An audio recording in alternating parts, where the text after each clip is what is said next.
नमस्कार, आप देख रहे हैं पब्लिक टाइम्स और मैं हूं सुमंत कुमार। चलिए जानते हैं गोपालगंज की खास खबर।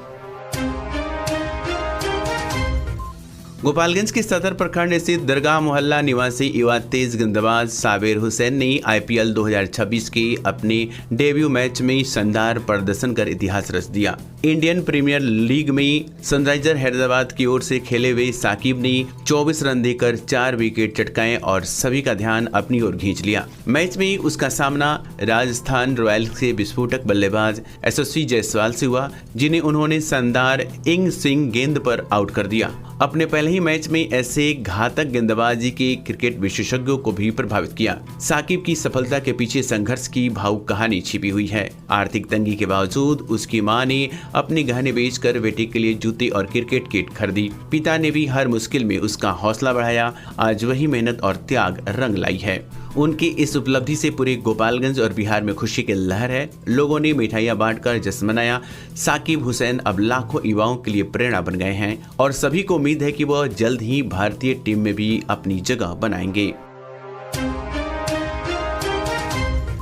जिले के कुचायकोट विधानसभा क्षेत्र के अमरेंद्र कुमार पांडे और उनके भाई सतीश पांडे की गिरफ्तारी को लेकर पुलिस ने कार्रवाई तेज कर दी है। कोर्ट से वारंट जारी होने के बाद बिहार पुलिस लगातार संभावित ठिकानों पर दबिश दे रही है। सोमवार को पुलिस अधीक्षक विनय तिवारी के नेतृत्व में भारी पुलिस बल ने हथुआ स्थित आवास और पैतृक गांव तुलसिया में कई घंटे तक सघन छापेमारी की, लेकिन दोनों आरोपी हाथ नहीं लग सके। इसके बाद मंगलवार को पुलिस ने अपनी कार्रवाई और तेज कर दी। टेक्निकल सेल की मदद से मोबाइल लोकेशन और अन्य मानवीय साक्ष्यों के आधार पर संभावित ठिकानों पर लगातार छापेमारी की जा रही है। बताया जा रहा है कि ये मामला जमीन कब्जे से जुड़ा है, जिसमें पहले कुछ लोगों की गिरफ्तारी हो चुकी है। प्राथमिकी में आरोप है कि गिरफ्तार आरोपितों को विधायक और उनके भाई का संरक्षण प्राप्त था। इसी आधार पर दोनों के खिलाफ वारंट जारी हुआ है। पुलिस अब उनके करीबियों और सहयोगियों की गतिविधियों पर भी नजर रख रही है। एसपी ने भरोसा दिलाया है कि जल्द ही दोनों आरोपितों को गिरफ्तार कर लिया जाएगा। गोपालगंज के नगर थाना क्षेत्र स्थित बस्टीला ब्रह्मस्थान गांव में मंगलवार को घरेलू विवाद ने हिंसक रूप ले लिया। गांजा पीने के लिए पैसे नहीं मिलने पर एक युवक ने अपनी मां समेत 3 महिलाओं पर चाकू और डंडे से हमला कर दिया, जिससे वे गंभीर रूप से घायल हो गईं। घटना के अनुसार शबनम नेसा अपने घर में थी, तभी उनका बेटा पैसे की मांग करने लगा। मां द्वारा इनकार करने पर वो आक्रोशित हो गया और चाकू व लाठी डंडे से हमला कर दिया। इस हमले में शबनम नेसा, उनकी बेटी सिमरन खातून और कालेमुन निशा घायल हो गईं। आसपास के लोगों की मदद से सभी को तुरंत अस्पताल में इमरजेंसी वार्ड में भर्ती कराया गया, जहां उनका इलाज चल रहा है। घायल शबनम नेसा ने बताया कि उनका बेटा अक्सर नशे में रहता है और मना करने पर उग्र हो गया। घटना के बाद पुलिस ने अस्पताल पहुंचकर घायलों का बयान दर्ज किया और मामले की जांच शुरू कर दी। आरोपी की तलाश जारी है। गोपालगंज शहर के सदर अस्पताल परिसर में मंगलवार को फायर डिपार्टमेंट इंडिया द्वारा आग से बचाव और आपदा प्रबंधन को लेकर मॉक ड्रिल आयोजित की गई। इस दौरान अग्निशमन कर्मियों ने स्वास्थ्य कर्मियों को आग लगने की स्थिति में त्वरित और सुरक्षित तरीके से निपटने का प्रशिक्षण दिया। कार्यक्रम में फायर एक्सटिंग्विशर के उपयोग का लाइव प्रदर्शन किया गया और बिजली, गैस सिलेंडर व अन्य कारणों से लगने वाली आग पर काबू पाने के उपाय समझाए गए। साथ ही अस्पताल जैसे संवेदनशील स्थानों पर घबराने के बजाय सूझबूझ से काम लेने की सलाह दी गई। मॉक ड्रिल के दौरान सुरक्षित निकासी प्रक्रिया की जानकारी दी गई, जिससे मरीजों को सुरक्षित स्थान तक पहुंचने के तरीके बताए गए। इस अवसर पर जीएनएम, एएनएम समेत बड़ी संख्या में स्वास्थ्य कर्मी मौजूद रहे। गोपालगंज शहर के घोष मोड़ के समीप 2 बाइकों के बीच हुई जोरदार टक्कर में 2 युवक गंभीर रूप से घायल हो गए। हादसे के बाद स्थानीय लोगों की मदद से दोनों घायलों को तुरंत सदर अस्पताल के इमरजेंसी वार्ड में भर्ती कराया गया, जहां उनका इलाज चल रहा है और हालत गंभीर बताई जा रही है। जानकारी के अनुसार बरौली थाना क्षेत्र के बदरदे गाँव निवासी दीपक कुमार और प्रेमचंद शाह तरबूजा बेचने के लिए शहर की ओर आ रहे थे।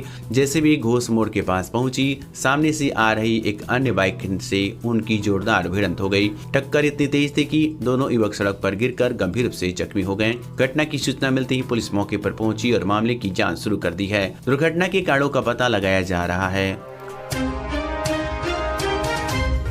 जिले के बरौली थाना क्षेत्र में अवैध शराब निर्माण के खिलाफ पुलिस ने बड़ी कार्रवाई करते हुए करीब 1400 लीटर पास नष्ट कर दिया। गुप्त सूचना के आधार पर महोदीपुर पकड़िया गांव के चंवर इलाके में छापेमारी की गई। दरोगा रंजीत मंडल के नेतृत्व में पहुंची पुलिस टीम ने मौके से 14 ड्रमों में भरा भारी मात्रा में पास बरामद किया। शराब निर्माण में उपयोग होने से रोकने के लिए पुलिस ने सभी के पास को मौके से ही नष्ट कर दिया। हालांकि छापेमारी के दौरान कोई तस्कर हाथ नहीं लगा। पुलिस का कहना है कि अवैध शराब निर्माण और तस्करी के खिलाफ लगातार अभियान चलाया जा रहा है। इस धंधे में शामिल लोगों की पहचान कर जल्द ही सख्त कार्रवाई की जाएगी।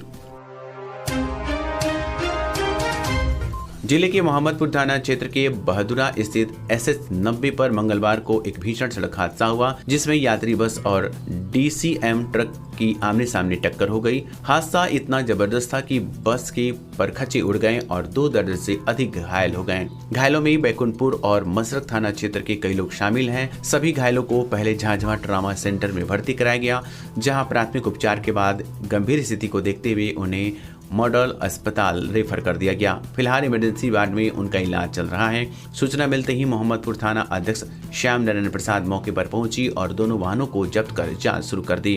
प्रत्यक्षदर्शियों के अनुसार हादसे की वजह बस चालक को आई झपकी बताई जा रही है। वहीं स्थानीय जनप्रतिनिधि भी मौके पर पहुंचकर घायलों का हालचाल लिया। जिले के माझागढ़ प्रखंड स्थित माधव उच्चतर माध्यमिक विद्यालय में जनगणना कार्य को लेकर 3 दिवसीय प्रशिक्षण कार्यक्रम की शुरुआत की गई। ये प्रशिक्षण सेंसस ऑफ इंडिया से जुड़े प्रगणकों और सुपरवाइजरों के लिए आयोजित किया गया। प्रशिक्षण के पहले दिन विभिन्न पंचायतों के कर्मियों को शामिल किया गया, जिसमें माझा पश्चिमी, माझा पूर्वी, बंगरा, प्रतापपुर, देवापुर, शेखपुर, दिल और पुराना पंचायत की प्रगणक व सुपरवाइजर मौजूद रहे। इस दौरान घर घर जाकर आंकड़ा संग्रह करने की प्रक्रिया, सही तरीके से फॉर्म भरने, ऑनलाइन व ऑफलाइन डेटा एंट्री जैसे महत्वपूर्ण विषयों पर विस्तार से जानकारी दी गई। प्रशिक्षकों ने बताया कि जनगणना कार्य बेहतर जिम्मेदारी वाला कार्य है, जिसे सतर्कता और पारदर्शिता के साथ पूरा करना जरूरी है। प्रशिक्षण के दौरान आने वाली समस्याओं और उनके समाधान पर भी चर्चा की जा रही है। नए कार्यक्रम प्रखंड इंचार्ज पदाधिकारी सह वीडियो विनीत कुमार के नेतृत्व में आयोजित किया जा रहा है, जहां सभी आवश्यक व्यवस्थाएं सुनिश्चित की गई हैं। जिले के माझागढ़ में भीमराव अंबेडकर की 135वीं जयंती हर्षोल्लास के साथ मनाई गई। जिला मुख्यालय स्थित अंबेडकर चौक पर जदयू जिलाध्यक्ष प्रमोद कुमार पटेल की अध्यक्षता में बाबा साहेब की प्रतिमा पर पुष्पांजलि अर्पित कर श्रद्धांजलि दी गई। इस अवसर पर वक्ताओं ने बाबा साहेब के विचारों को याद करते हुए कहा कि उनके द्वारा दिए गए मौलिक अधिकारों का सही उपयोग शिक्षा और जागरूकता से संभव है। शिक्षित बनो, संघर्ष करो और संगठित रहो, और उनके संदेशों को अपनाने पर जोर दिया गया। कार्यक्रम में डॉक्टर अमर कुमार, शहजाद अली, उमाशंकर शर्मा सहित कई नेताओं और कार्यकर्ताओं ने भाग लिया। वहीं दूसरी ओर माझागढ़ बाजार से कड़पुड़ा, बिरतीटोला और लंगतू हट्टा होते हुए भव्य झांकी निकाली गई। इसमें सैकड़ों युवाओं ने हिस्सा लिया और बाबा साहेब अमर रहे के नारों के साथ पूरे क्षेत्र में उत्साह का माहौल बना रहा। तो ये थी गोपालगंज की खास खबर। आपका दिन शुभ हो। धन्यवाद।